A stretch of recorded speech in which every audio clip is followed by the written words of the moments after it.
Good evening and welcome to God Speaks. I'm your host and teacher, Markita Brooks. Tonight's topic is stewardship. It's actually something that's been on my heart for quite some time. Of course, we have our Kingdom Wealth Conference coming up this weekend, so we will not have temple services this Saturday. All of us will be at the Kingdom Wealth Conference. And even preparing for that has stewardship just on my heart and on my mind so much. And so it's been on my heart. I've been talking to the Lord about it, and He's given me scriptures about stewardship here lately. Just continue to bring that topic forward. And so as I sought Him about tonight's topic, He put stewardship on my heart, that we would discuss stewardship, that we would look at its importance and its many aspects, because God has called us to be stewards in various areas of life, not just over finances and possessions. He's also called us to be stewards over relationships and the other things that He's placed in our care. And so I want to start tonight by looking at Genesis chapter 2, because we're going to see that the very first thing that God required of the first human was stewardship. And so in Genesis chapter 2, a very interesting verse 5, it says, and I'm reading from the Complete Jewish, it says, "There was yet no wild bush on the earth, and no wild plant had as yet sprung up, for Adonai God had not caused it to rain on the earth, and there was no one to cultivate the ground." And so there are things that God wanted to plant in the earth, but because there was not a human yet to cultivate the ground and to tend these bushes, He didn't allow them to spring forth yet. Now, everything else is already in the garden. So we've seen this in Genesis chapter 1, because, of course, we know humans were created on the sixth day. So on the other 5 days, He made light. He made the sun, the moon, the stars. He separated the waters from the earth so that there would be dry ground and it would appear. He filled the seas with living creatures. He filled the air with living creatures. He filled the ground with living creatures. These are the first 5 days. And then on the sixth day, He created man and then woman out of man. And so here we see in Genesis chapter 2, He's revealing to us that there was more that He wanted to create that would spring up later. But those things would only spring up when He had a tender, a garden tender or a gardener, when He had someone to cultivate and tend this garden. And so we continue on. And we see, of course, that He put He put Adam there in the garden in verse 8. But in verse 15, this is still Genesis chapter 2, it says, "Adonai God took the person and put him in the Garden of Eden to cultivate and care for it." In other versions, it says to work it and care for it, or to tend it. And so this was his first job. Adam's first job, was to cultivate and care for this garden that God placed him in. Now, when we really look at the way God created the Garden of Eden, it was a paradise. It was lush. It was beautiful. It's got green plants. It's got vegetables. It's got trees and fruit growing from trees. And so all these things are just in abundance in this garden. But God still required a person to tend it. He still required a steward. God created it. It, in effect, belongs to God, but there's a person that He wanted to care for the things that He had created, those things that were within His dominion. He wanted someone else to care for them, and that's stewardship. When something belongs to someone else, but we take excellent care of it, and we tend it, and we cultivate it, or we protect it, and we help it to flourish, to grow, we nurture it or nourish it, we're being stewards over it. Now, we can be poor stewards, which means we do the opposite. We neglect it. We don't take care of it at all. And oftentimes we do that because we either don't realize it's our responsibility, or we don't understand how important our responsibility is. What we see right here is that certain things did not grow until there was a steward. And we don't know how important those bushes or shrubs were that were going to spring up later. But we do know that God wouldn't allow them to come forth until there was a steward present. And so here's the steward. Adam is created out of the dust of the earth, and he's placed in this garden. You see that in verse 8. And then God charges him with caring for the garden in verse 15. Now, he continues on as he sees him caring for the garden. And he says it's not good for the man to be alone. And he brings all the animals before him. Now, God knew that the animals would not be suitable helpers for the man. He knew that, but He wanted the man to know it. So He brought all this help before him, knowing that none of these animals would be good or suitable help for him, that he would need a mate. But he brought them before him. But even then, he's also calling him to stewardship, because as he brings these animals before him so that he can evaluate them and determine if they are good help for him, as he's tending and cultivating this garden, he also asked him to name the animals. So Adam, the first person, gives identity to these animals. He calls them what they are, and they were known by those names continuously. And so what's important about all of this is that he's cultivating the garden, making sure that it grows. No bushes or shrubs can grow until he's there to cultivate them. He gives identity to the animals, and then God gives him a helper that he can continue to do this work. Now, in the midst of chapter 2, we get God's first warning and instruction, the first commandment from God. And he has charged Adam and he's given him responsibilities, but he gives him a commandment, a warning. He tells him something not to do. And we see that in verse 16. Adonai, God, gave the person this order: you may freely eat from every tree in the garden. Verse 17, except the tree of the knowledge of good and evil. You are not to eat from it, because on the day that you eat from it, it will become certain that you will die. So he gives this commandment. He gives this order. Only one thing to abstain from, which is this tree, the knowledge of good and evil, which is in the center of the garden. And everything's going fine. His helpmate is created. and they are both, it says in verse 25, they were both naked, the man and his wife, and they were not ashamed. And then in chapter 3, we see God walking in the garden in the cool of the day, and he calls for them. Because this is normal, that he would fellowship with them. He just walked through the garden and he fellowship with the man and the woman, and they were naked, felt no shame, enjoyed fellowship with God. This is exactly how it's supposed to be. They're good stewards. They're taking care of the things that God has given them, and they're doing so based off of his instructions, because he's giving the instructions as to how to care for his creation, because he's the master. He's the one who actually owns the garden. This is his garden, and we know it's his garden because when they break the commandments, they don't follow the instructions, he kicks them out of his garden, and he puts an angel with a flaming sword at the edge of the garden to ensure that they don't come back into it. This is in Genesis chapter 3. And we see verse 24, it says that he put a cherub and a flaming sword which turned in every direction to guard the way to the tree of life, so that he could not come back into the garden and come back to the tree of life and live forever, because now he knew evil. And that term, to know evil, biblically doesn't just mean to have head knowledge of it. It means there was an intimate interaction with evil. They were innocent before. Now they know good and evil intimately. And the challenge with that is that now that they're empowered to do evil, they tasted of evil, they can't live forever, because they'll just bring eternal destruction. And he doesn't want eternal destruction to come upon this beautiful garden that he's cultivated. Now, what's important to understand is that the job of cultivating didn't stop there. It says in verse 24, it says, therefore Adonai God sent him out of the Garden of Eden to cultivate the ground from which he was taken. So he had to continue to work the ground. He just had to work different ground. He's been assigned to a different part of the creation because he didn't do what he was supposed to do in the best part of creation. And this is important for all of us to know in every area of life.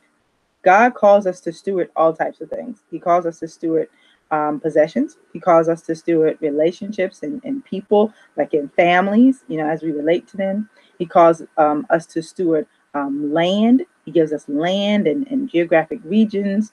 And there's all types of things, finances. He calls us to steward them.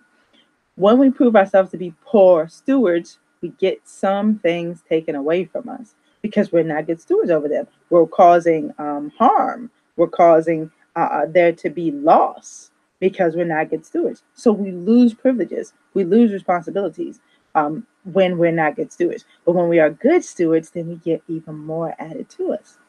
And that becomes so important that we get that as we are good stewards, we get even more added back to us. And so you want to be a good steward. You want to choose to steward rightly. In my book, 5 Biblical Keys to Unlocking Wealth, there is a chapter specifically on financial stewardship. It's the whole chapter is about financial stewardship. So let me see. I'm going to go to that chapter for you because there's a couple of things that I want to share with you out of this chapter. It's going to be key number 3. which is financial stewardship. And in this key, we actually talk about all types of things that God gives us to steward. He calls us to steward um, income. He calls us to steward businesses. He calls us again to steward relationships, which is actually the fifth key in this book, is stewarding relationships. And so as God is causing us to steward all these different things, and he's just putting responsibilities into our hands, and he's allowing us to either make them flourish by nurturing them, and bringing them to their best condition, or we're causing loss, meaning we're destroying, we're sabotaging, we're ruining the things that God has caused us to do. When that happens, then we lose some of that which God has given us. And it's important that we get that, because he doesn't do that because he's angry with us. He does it because he knows that he will incur loss, and other people around us will incur loss if he allows us to keep stewarding those things. So some people have lost families. Some people have lost marriages. Some people have lost businesses. Some people have lost ministries, and they really don't understand why. They sort of shake their fist at God. But the reality is, when God sees that someone is doing more harm than good, then he is not going to allow them to continue to steward the things that he's put in their hands. With Adam and Eve, for example, and I go back to that chapter, we were in Genesis chapter 2, but we know in Genesis chapter 3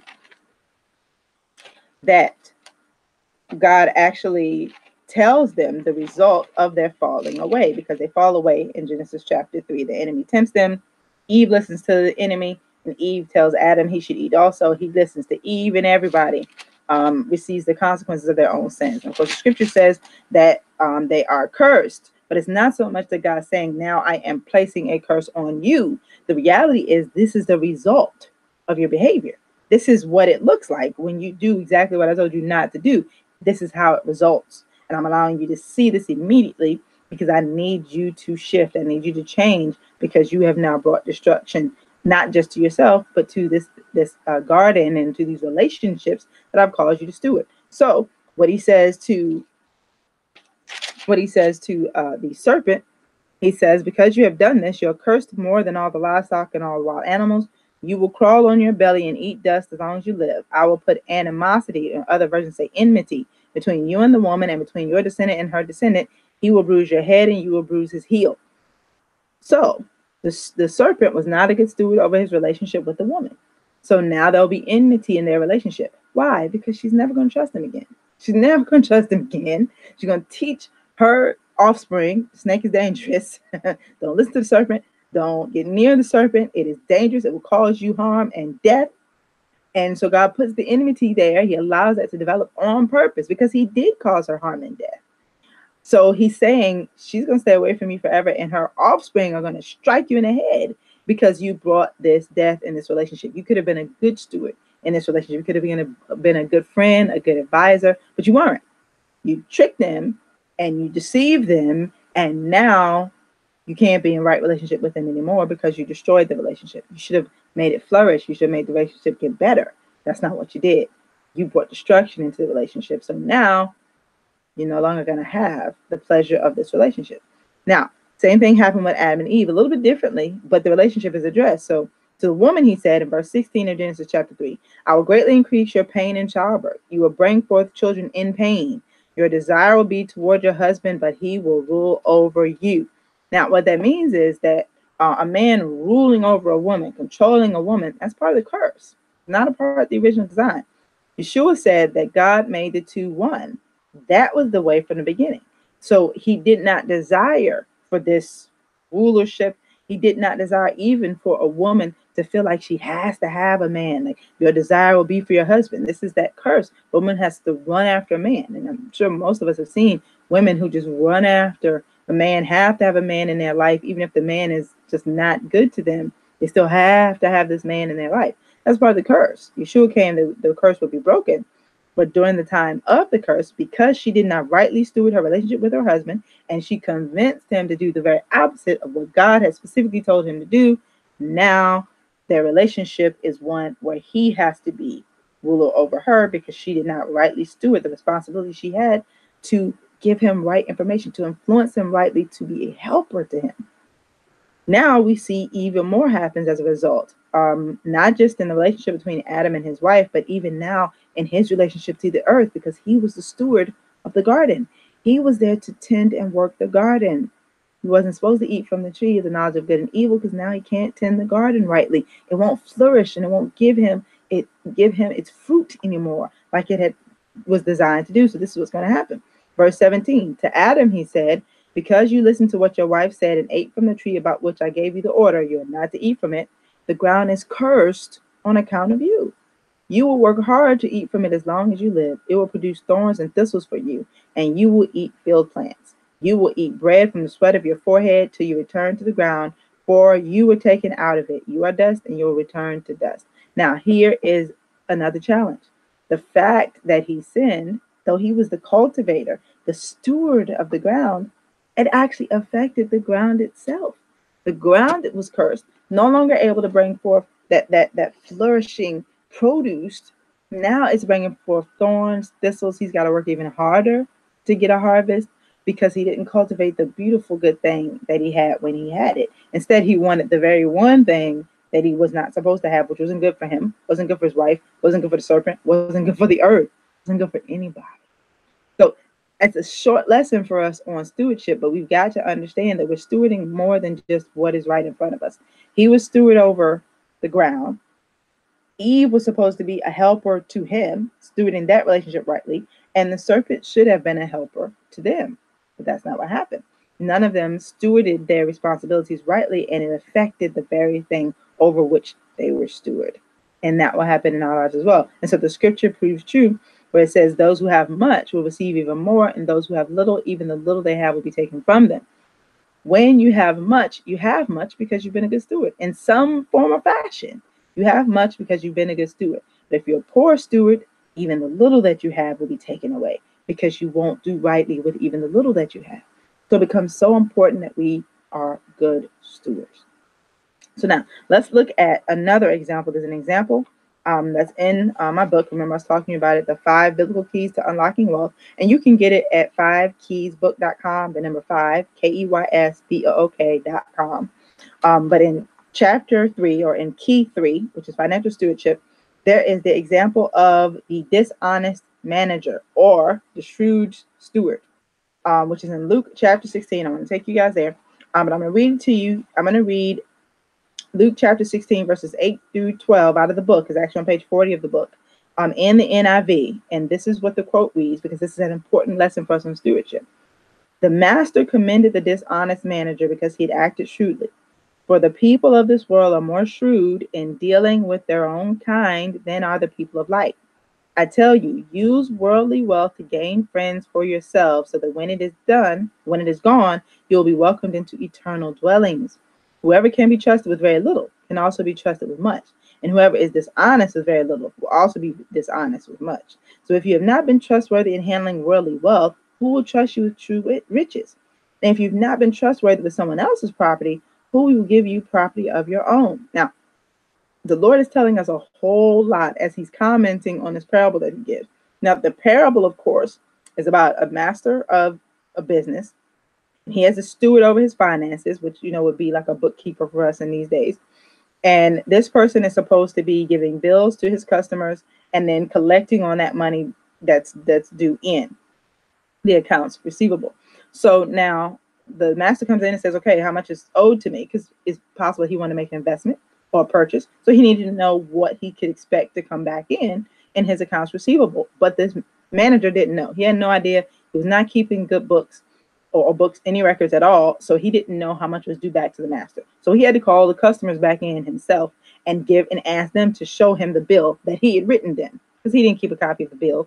He didn't know what the master was owed back. So they told him how much they owed the master, and he made it smaller. And then he wrote the copy of the bill for himself. So now he had a record for the master. This is what the master was commending him for, because on day 1, he didn't have any records at all. Day 2, now he has some records. Now they're lower than they should be, but he finally actually has some records.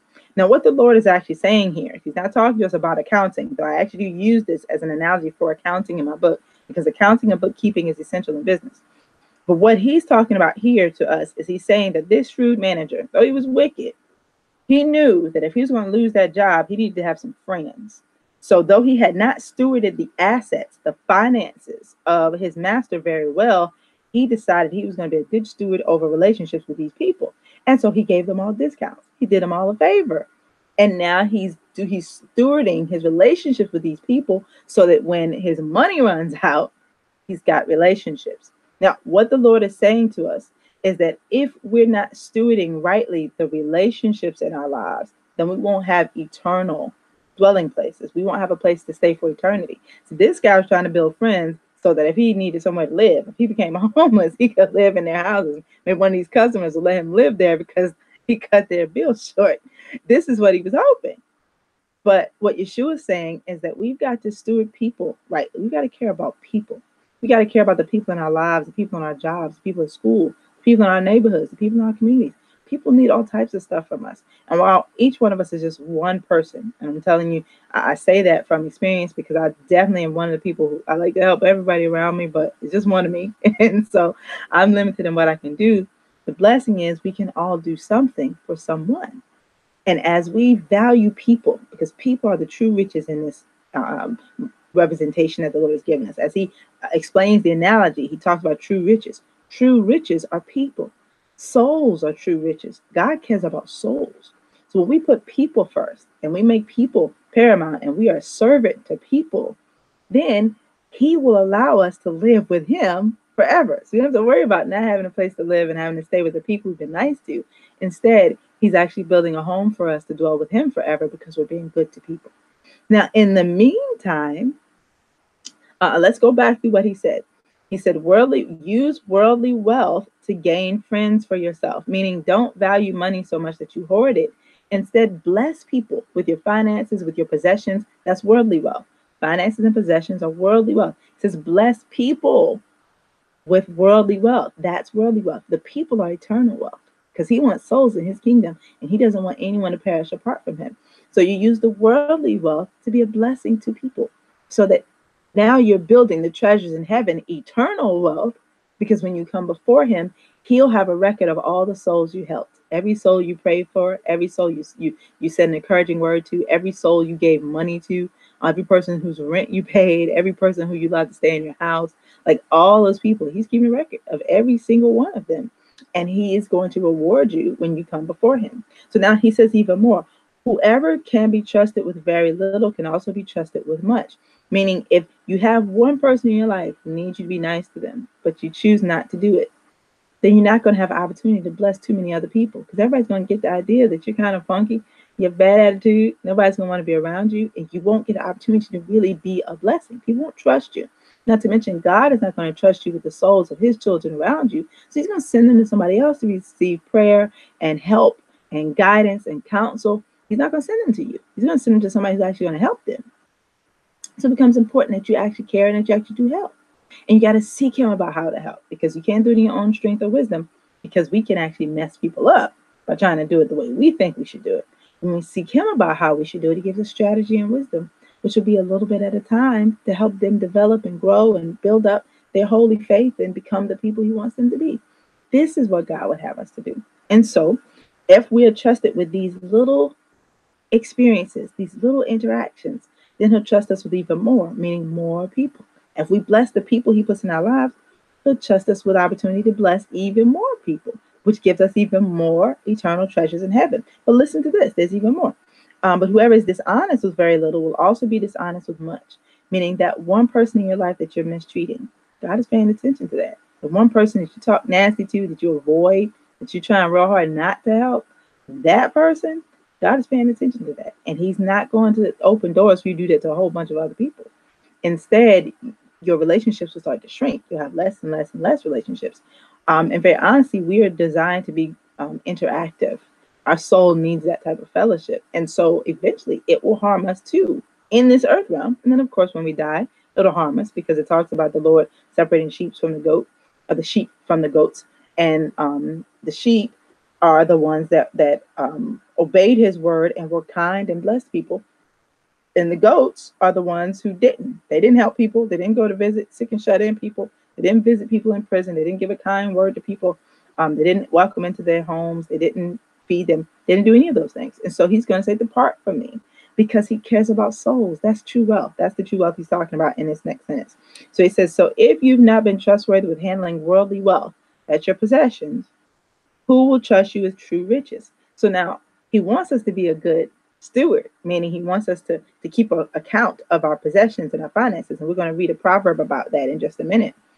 But as we do that, as I'm a good steward of my finances, and I tithe and I give offerings and I save money and I plan for the future and I manage my finances well, then I also have finances I can sow into other people's lives. I can invest them into souls. I can bless other people. And I know that I can do it because I have a good record of what I have and what's coming in. And even if I take out of what I do have and what I do need, and it's a sacrifice, I can still say, okay, God, I gave that person the money that I was planning to use for such and such. Can you please bless me and handle that situation? Because that's the money I just gave them. I just sold that into them. Now we can pray a specific prayer for God to make up what we have given out. Because the scripture says that if we give to the poor, we're lending to God, which means whatever we give to the poor, he'll give it back to us.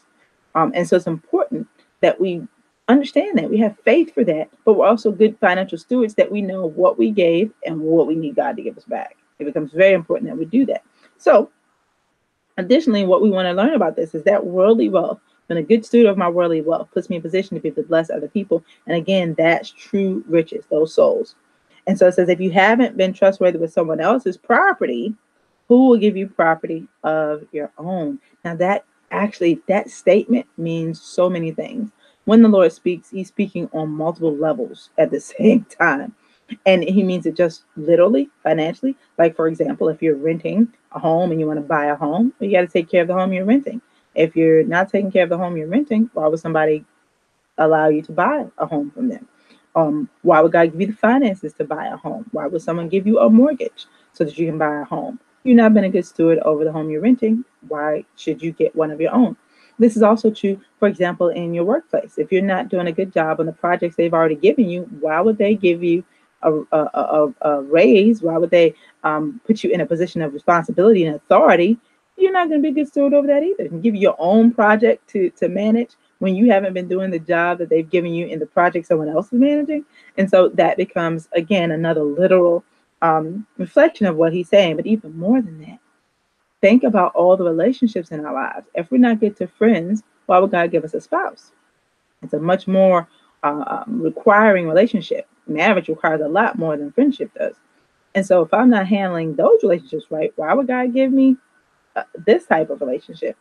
Even more importantly than that, if I'm not stewarding the little that God has put in my hand well, why would God give me more and allow me to create wealth or be innovative in creating businesses and ministries and things like that, when what he has placed in my hand that belongs to him and is coming from another source, where I'm not stewarding that rightly already? So all of this becomes important as we look at finances, possessions, and relationships. Now I want to take you to Proverbs chapter 27. Remember, I told you we're going to look specifically at those financial resources. And this is in Proverbs 27, starting at verse 23. And it says, take care to know the condition of your flocks and pay attention to your herds. For wealth doesn't last forever, neither does a crown through all generations. When the hay has been mown and the new grass appears and the mountain greens have been gathered, the lambs will provide your clothing. The goats will sell for enough to buy a field, and there will be enough goat's milk to buy food for you and your household and maintenance for your servant girls. Now, what's interesting is that this is stewardship over money, it's stewardship over possessions, and it's stewardship over relationships, all in this one saying, this one proverb. And so what we've got to understand is knowing the condition of your flocks and herds means understand what God is giving you. What is in your possession? What do you have? You have a car? Do you have furniture? Do you have clothing? See, all of these things are assets. You can do something with them. They can be a blessing to you and they can be a blessing to others. So you need to know the condition of them. You know, if you use your car for work, you need to know the condition of your car because you're going to need that to create the other type of wealth. Your clothing, you need to know the condition of it. Your furniture, you know, if you use it for, let's say you have groups in your home, or you have meetings in your home, then that becomes important. Those furnishings that you have, and even just for your family, it's a blessing. It's a blessing for you as well. Entertaining, all of that becomes a blessing, because sometimes you're required to do stuff like that in order to advance in your career. That you're entertaining in your home, all types of things can come up. But when you know your assets, when you have an inventory of the things that God has given you, and you go, okay, I have this, I have that, I have that. I care about it. I understand the condition of it. I know how much of it I have, and I'm taking care of it.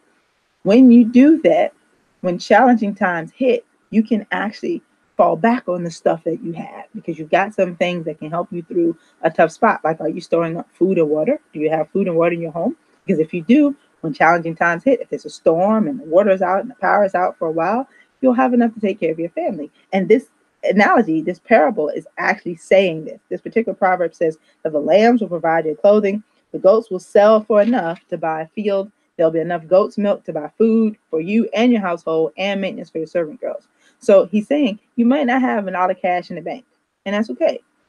Even if you do have a lot of cash in the bank could fail. Like, things like that happen. It hasn't happened in the United States in about 100 years, but it does happen. It absolutely does happen. And then people lose all their money. And so it becomes really important that you have an inventory of the things around you. Have wealth, cash, savings, absolutely. Invest, absolutely. But also take inventory of your assets, because in a time of challenge, what you have in your house is what you're going to need.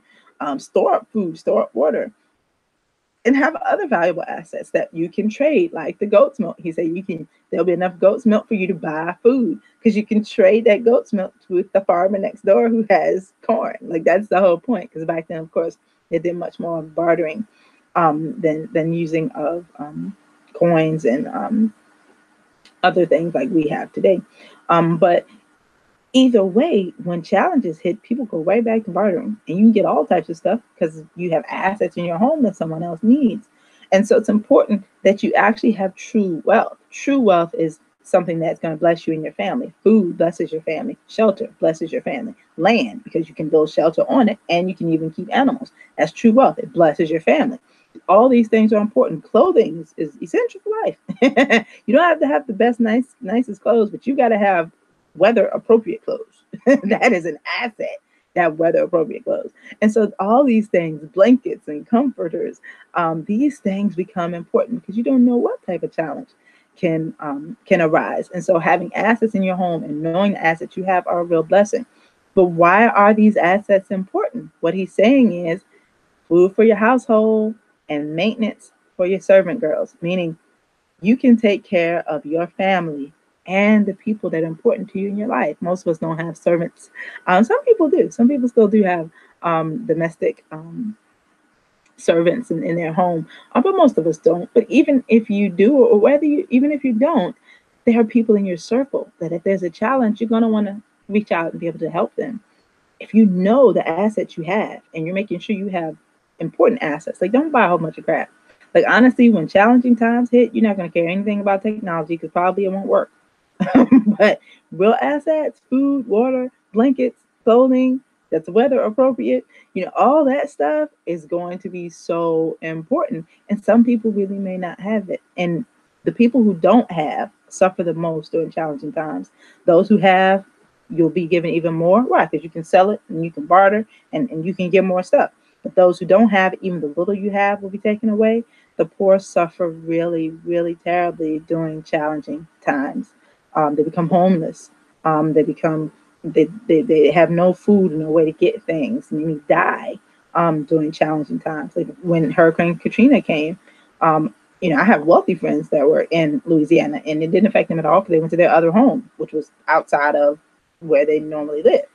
But there are people who didn't have another home to go to, or a family member's home to go to, and so they were flooded out, and they were destitute, and they had nothing. And so it becomes so important that, we have an idea of what we do have. And remember, assets are not always physical and tangible. People are assets. And that's actually in this scripture in Proverbs chapter 27. It says in verse 10, because you want to remember that people are as assets. We're still in Proverbs 27, verse 10, though. It says, don't abandon a friend who's also a friend of your father. It means if somebody else is a friend of yours, they need help, you help them. Then it continues. This is still verse 10. Don't enter your brother's house on the day of your calamity. Better a neighbor nearby than a brother far away. What it means is, okay, you might have a family member. That's great. But if you're in Virginia and your family member's in New York, you need to know your neighbors, because you might need to go to a neighbor's house. You might need to connect with somebody in the next city, not someone states and states away, because you may not be able to get to them. And so what he's saying is, yes, cultivate the assets that you have. Make sure that they grow, that you're investing so that you can gain more real assets that are a blessing to you and to other people. You want to be a good steward over your finances. You want to tithe. You want to give offerings. You want to save. You want to invest.